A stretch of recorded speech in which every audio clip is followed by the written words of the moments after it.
Casey Dexter-Lee, and I'm here with Ed Tepborn, and I'm at Angel Island State Park at the historic immigration station. The U.S. immigration station Angel Island operated between 1910 and 1940, and we're going to talk more about that history today. So Ed, do you want to introduce yourself and what you do? Sure. Thanks so much, Casey. I'm Ed. I am the executive director of the Angel Island Immigration Station Foundation. We're the nonprofit organization that helps to fundraise to preserve the buildings at the site, to make sure that all the buildings are still standing when you come out and visit. And then we also help out with programs like this. And this is actually our 40th anniversary of the start of the organization. We were founded in 1983, and it's been an amazing partnership with Angel Island State Park and the staff like Casey for all of these years. So welcome, everyone. I want to wish everyone a happy Asian Pacific American Heritage Month. Sometimes people also call it Asian Pacific Islander Heritage Month, and sometimes people also call it Asian American Native Hawaiian Pacific Islander Heritage Month. So whatever you happen to call it, happy month to everyone. Ed, you said it was also another month that's being honored here in May. What was that? Right. Absolutely. So this is also happens to be Jewish American Heritage Month. And so when we think about the history of Angel Island and all the different groups of people who came through Angel Island, yes, absolutely, Asian and Pacific Islander persons were the largest groups of people who came through Angel Island, but we also had people of Jewish background and Jewish heritage who came through Angel Island as well. Absolutely. A lot of the Russian immigrants that came here were Jewish. So the first piece of video that we want to play for you today is called Journey to Angel Island. It's a short animated video that was produced by myself as well as Felicia Lowe, who is one of the early leaders of the Angel Island Immigration Station Foundation and an accomplished filmmaker. The video is narrated by Ben Fong-Torres, who was previously one of the editors at Rolling Stone magazine, and the beautiful graphics and drawings that you will see in the video were contributed by Stanford University through their Stanford program on international and cross-cultural education. So take a look at Journey to Angel Island, and we will come back and check in with you after the video is over.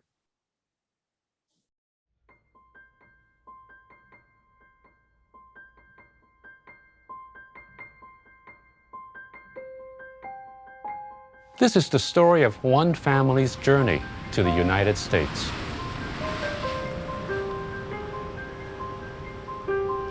When are we going to get there? Only one more day. You mean we'll be getting off the ship tomorrow? I hope so. You boys have been very patient.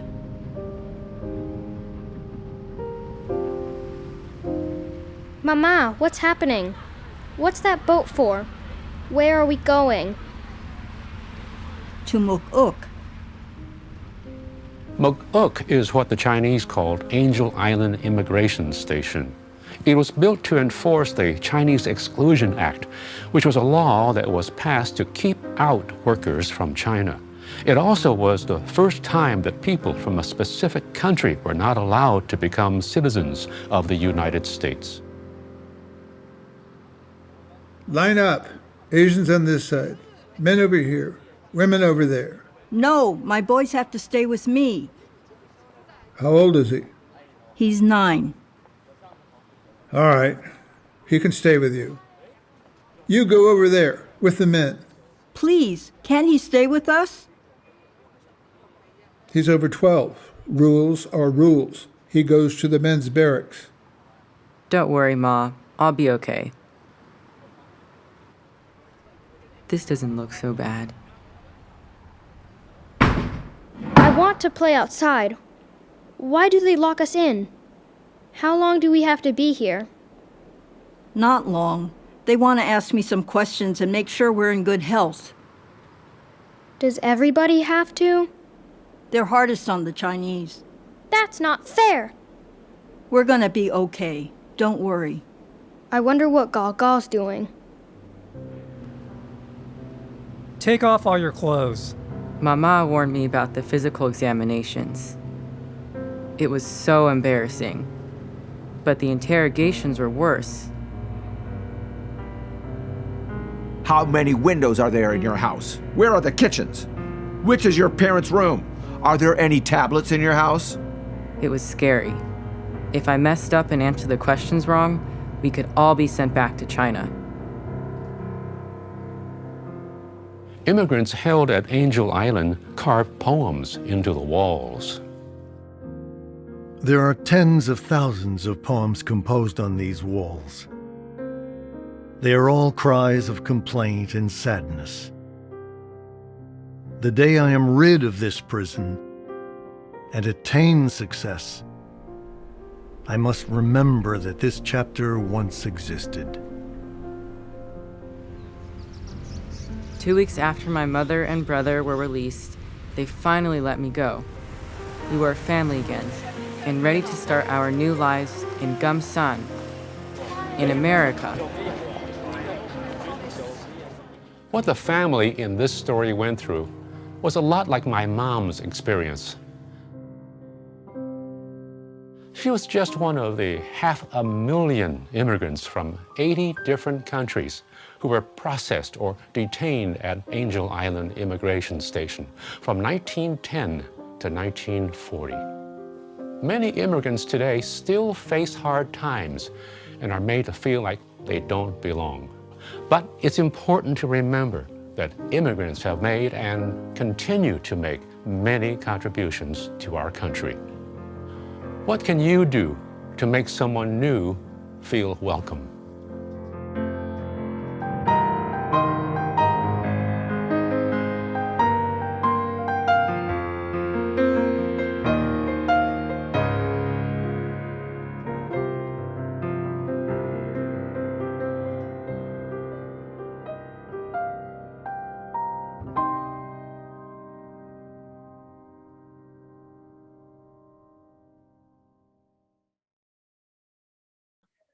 Thank you so much for sharing that, Ed. It's always amazing to see Felicia's work, and I'm so glad you got to work with her on that. She's a descendant of Angel Island, as we know, and so it's really important to us to hear from the families and the people that were personally affected by this place. I'm inside the detention barracks right now. You can see the bunks behind me, and this room where I am was an area where Chinese men were held. So people like Felicia's father.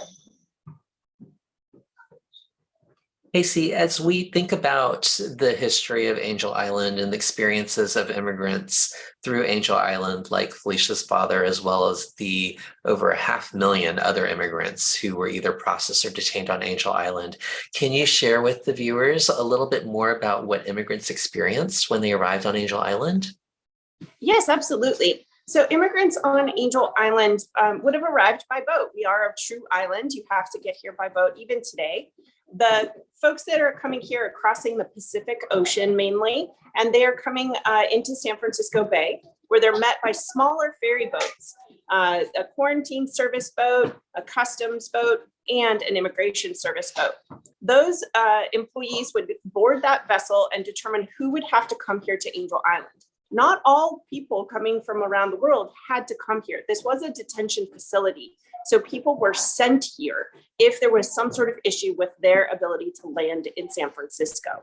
This was San Francisco's immigration station, and the people that were processed here numbered in the hundreds of thousands. So people are coming from all over the world, and they're treated differently based on where they're from and what they look like. These were race-based laws like the Chinese exclusion law.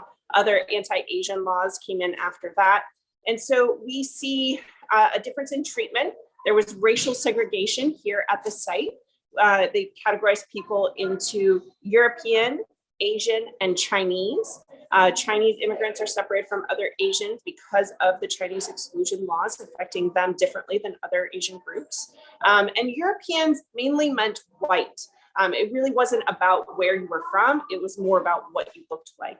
The food was different depending on where you got grouped into those three categories. There was a European meal as well as an Asian meal, but you spent most of your time here in a room like this. So this barracks room, as I mentioned, was for Chinese men. There was a separate room for Asian men, a separate room for European men, and women were segregated separately in the administration building on the site. Unfortunately, that building burned down So we had to move their stories of those women back into this building where they were for the first maybe 6 months to 2 years of operation, 1910 to maybe 1912. So people are held here. I'll show you what it looked like out the window. This place, as I said, was a detention facility, and it might be on a beautiful island, but as you look out the window, you can see that you're restricted in where you can come and go. So there's this caging on the windows, and there's a fence around the barracks building that has barbed wire at the top. And so the people that were held here, they referred to themselves as prisoners and as this place as a prison because they couldn't freely come and go. In addition, it's also on an island, making it difficult to leave. They really felt like they were being mistreated, a lot of the folks here. Now, this is different again for different groups because some folks coming from places like Korea or Russia, they're often fleeing unsafe conditions where they're perhaps struggling because of occupation by another government or being treated poorly because of their religion or race. And so folks like that, when they get here, it's a bit of a relief. It's a little safer place to be. But for most people, this was a difficult time. And to express how they were feeling about being detained, some people wrote on the walls of the building. And right here on the wall, we have some different paint colors you can see. And the yellow and gray is from World War II, which was a second life for this building after the immigration station closed in 1940. Japanese Americans were interned here. Mostly Japanese Hawaiians, about 600 men passed through here on their way to other camps, as well as about 100 men from the mainland. But underneath that top layer of paint are the layers from the different periods of time of the immigration station, going all the way back to 1910 before the walls were painted. People started writing on the walls to express themselves. This was a common form of expression in Chinese culture. This is a Chinese poem that is written on the wall. And these poems express all the different aspects of this experience: the long journey on the ship, the bad food in the dining hall, being held inside the building and not being able to come and go as they wanted. This place, the poems also reflect the emotional journey people were having, the hopes, the fears, the frustration, the anger that people experienced while they were here. This poem is an example of a poem that has a lot of very strong feelings. And if you like, I'll read an English translation for you, Ed. That'd be great, Casey. All right. So this poem says, 1,000 sorrows and a hatred 10,000-fold burns between my brows. Hoping to step ashore the American continent is the most difficult of difficulties. The barbarians imprison me in this place. Even a martyr or a hero would change countenance. And you can see the strong feelings in this, right? 1,000 sorrows, but 10,000-fold anger and frustration. So these poems are really an opportunity for us to listen. The people who wrote them had no idea this place would one day become a museum. They didn't write them with us as an audience in mind. They wrote them for themselves, for each other. One of the things that's really amazing about the written language of Chinese is that if you are able to read it, it doesn't matter what dialect you speak, you can read the same language, where you might not be able to talk to that person in person because you speak different dialects. So these poems are really an opportunity to hear from the people that aren't necessarily here today to tell us their stories. We also know that these poems are the very thing that saved this building and allowed this museum to exist. The plan for this museum early on was actually to get rid of this building. It's in a very warm, sunny side of the island where state parks initially thought it would be a great location for camping and picnicking. And the plan was to get rid of these old, dangerous buildings and have some nice areas for people to recreate. But when the poetry was rediscovered, one of the key people in that journey was Ranger Alexander Weiss. He started asking some questions about the writing. He couldn't read it, but he was interested and started talking to professors and students at San Francisco State. They started doing some informal field trips out here, and they became the seed what would eventually become the Angel Island Immigration Station Foundation, the very organization that you're the head of today. And so those folks helped change the path of this place. If this building wasn't here, I don't know if we'd be telling these stories in the same way, or we'd have the ability to tell these stories in the same way. And so it's something I really like to emphasize for community members. If there's part of a history or a story in your community that you want to save, you can be part of making that a historic site and making it potentially a place people will come and visit and learn about your stories in the future. Thanks so much, Casey, for sharing those histories, not only about what the site was like during the years that the immigration station was open from 1910 to 1940, but also the tremendous efforts that it's taken in recent years to ensure that these buildings remain standing. And so what it makes me think about as you were talking about that history and reading that poem aloud is the importance of history, right? So in so many of our history classes, we have to learn dates and events and places so that we can pass our tests. And those are absolutely important. But what is also important is through reading poems and through reading about the personal stories and histories of individuals, it gives us an opportunity to put ourselves in their shoes, to understand a little bit more about what they were thinking, what they were feeling, and perhaps gives us some opportunity to think about how we treat one another today. And so as we think about celebrating Asian Pacific American Heritage Month this month, we do have 2 additional videos that we wanted to share with you. The first video is going to focus on Asian American history, and the second video is going to focus on Native Hawaiian and Pacific Islander history.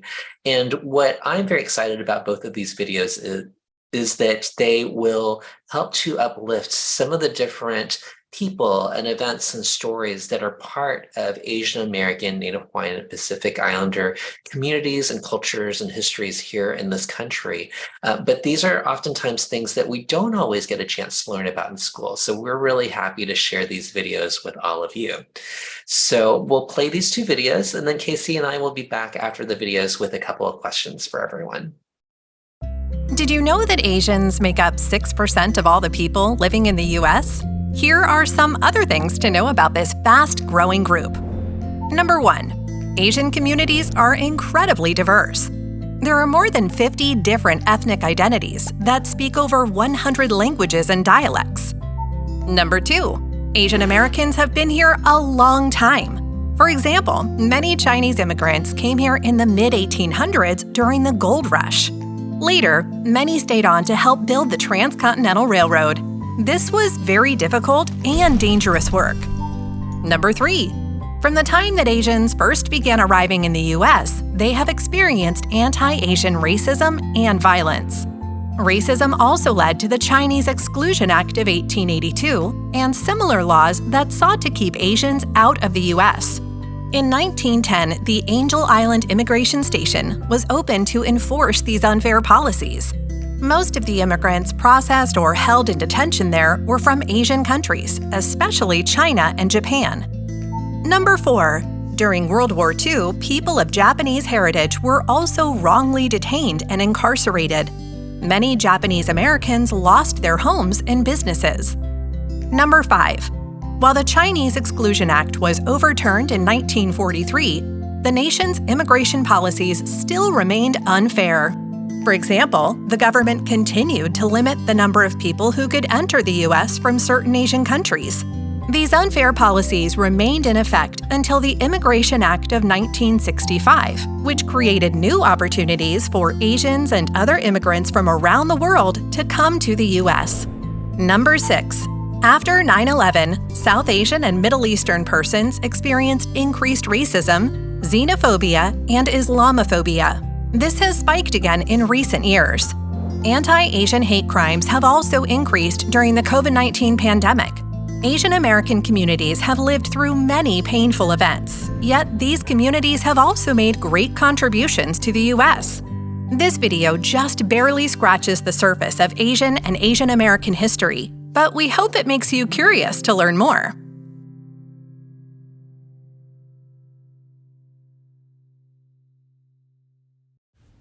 For thousands of years, Native Hawaiians and Pacific Islanders traveled the oceans, guided by the sun, moon, stars, wind, currents, and birds to explore and settle in new lands across the Pacific. The Pacific Islands consist of 14 sovereign states and 11 collectives. There are 3 Pacific Island regions: Polynesia, Melanesia, and Micronesia. Throughout history, Native Hawaiians and Pacific Islanders have been recognized as excellent navigators, powerful leaders, strong warriors, cultural artists, and expert farmers. Yet they have also suffered from the violent actions of others arriving on their lands. Here are some other things to know about these communities. Number 1. Before becoming the 50th U.S. state, Hawaii was its own country. Hawaii lost its independence when foreign business owners and the U.S. government forced Queen Liliuokalani to give up her throne. Number 2. The new leaders transferred the ownership of millions of acres of Hawaiian land to private individuals and companies, as well as the U.S. government. They also passed laws that banned the teaching of Hawaiian language in schools. Number 3. Other islands across the Pacific region were colonized and became territories of foreign governments. For decades, the U.S. established military bases on several Pacific islands and conducted nuclear testing, particularly in the Marshall Islands. As a result, many were exposed to radiation poisoning. Several of the islands became uninhabitable due to the radiation. Number 4. There are 6 Pacific Island nations that are affiliated with the U.S. The Federated States of Micronesia, the Republic of Palau, and the Republic of the Marshall Islands signed treaties called Compacts of Free Association, or COFA, with the U.S. Residents of American Samoa, the Commonwealth of the Northern Mariana Islands, and Guam are U.S. territories. Did you know that there are large and growing Pacific Islander communities in several U.S. states, including Arkansas, California, Hawaii, Missouri, Oregon, and Washington? This video just barely scratches the surface of Native Hawaiian and Pacific Islander history, but we hope it makes you curious to learn more.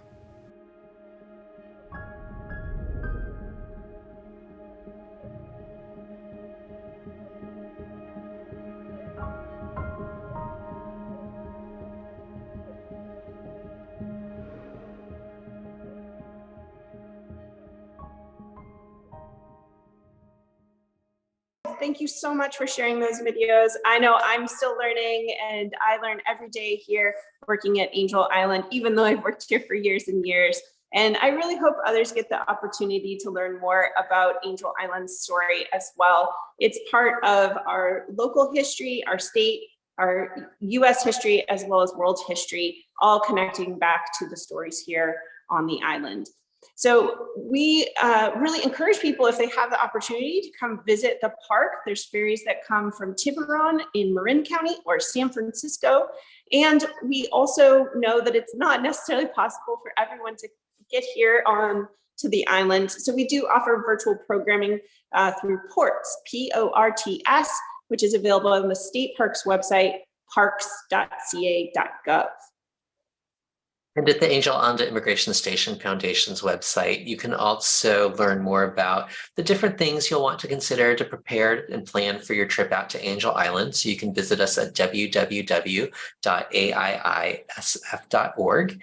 And if you are curious and interested in watching some of the other videos that we've made, we do have additional animated videos about different parts of history, as well as interviews with some of the individuals or their sons or daughters or grandkids about what they've been told about the experiences of their family members who came through Angel Island. And you can see those videos on our YouTube channel, and you'll see the link for that on the screen. But before we let you go, we've got a couple of questions that we hope that you'll consider thinking about either on your own or with your friends or with family members that you might be watching this program with. Casey, I think you've got our first question for everyone.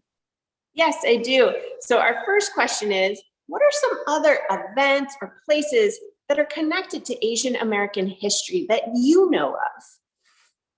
Great question, Casey. And then one last question for everyone. Can you think of at least 3 people who are of Asian American, Native Hawaiian, or Pacific Islander heritage? Maybe they're your friends, maybe they're neighbors, or maybe they're celebrities that you've seen on TV or in movies, or people that you've read the books of, or other folks who might be part of the community that you live in.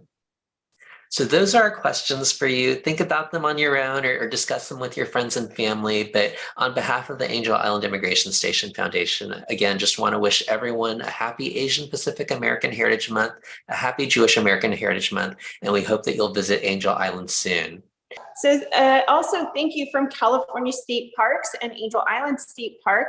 We're really glad that you were able to join us here today, and we hope that we get to see you in our state parks. There's 280 around California for you to visit. So if you live here in California, there's probably one near you. Thanks, everyone. Have a great rest of your day.